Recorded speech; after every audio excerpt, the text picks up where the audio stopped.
Hello everybody, Fantasticairy here, back with another video. This week we're going to be painting some colorful grassy patches.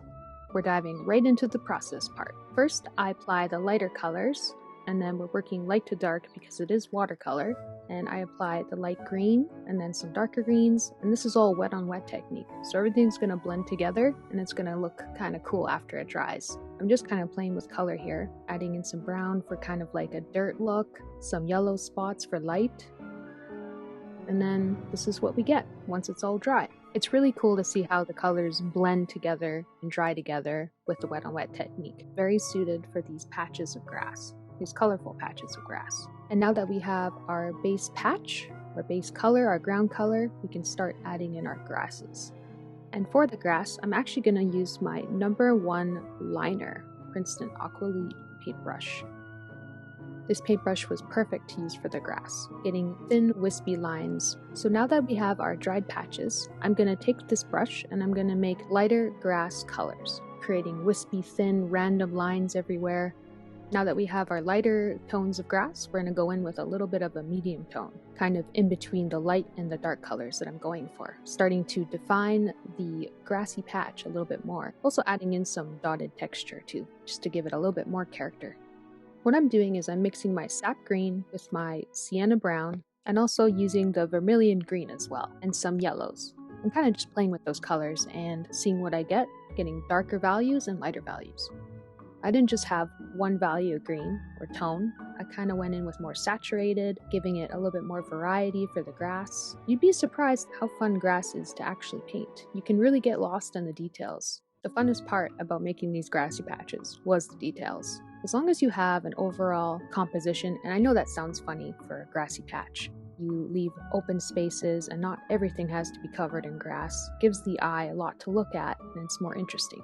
Now that we got our grass, I'm going to add in some different kind of shaped plants, just to give it some more characteristic.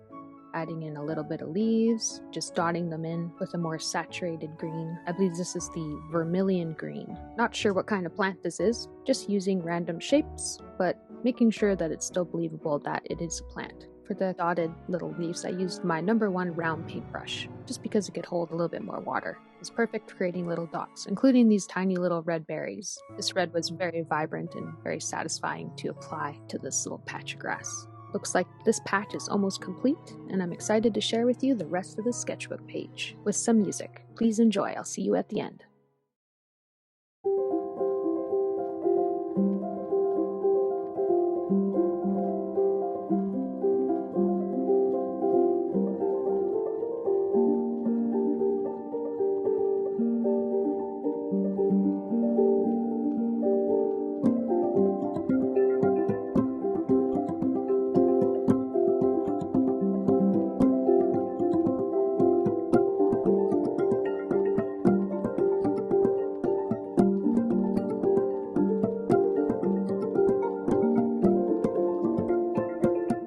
Here's the final result. I went in and I added my little palette circles to the rest of the sketchbook page, as well as a couple more patches of grass. I added in some little pools of water just to give it a little bit more vibrancy, adding in the variety of different shapes of different other kinds of plants. Not ones that I'm sure exist, but I made them up as I went. The key to this was to keep an overall composition, leaving slightly open spaces so it's not too busy, and spreading things out so that it looks natural. You can really do a lot with just this little technique, and it's really great practice for getting thin line stroke and overall brush technique. There's an endless amount of detail that you can add to these patches of grass, but still keeping in mind your composition.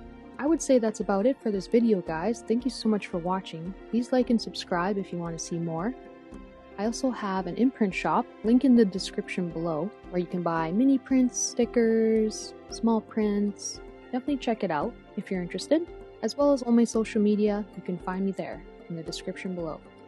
Thank you so much for watching, guys. I'll see you again next week. Videos are every Friday. And yeah, that's about it. Thanks, guys. Bye-bye.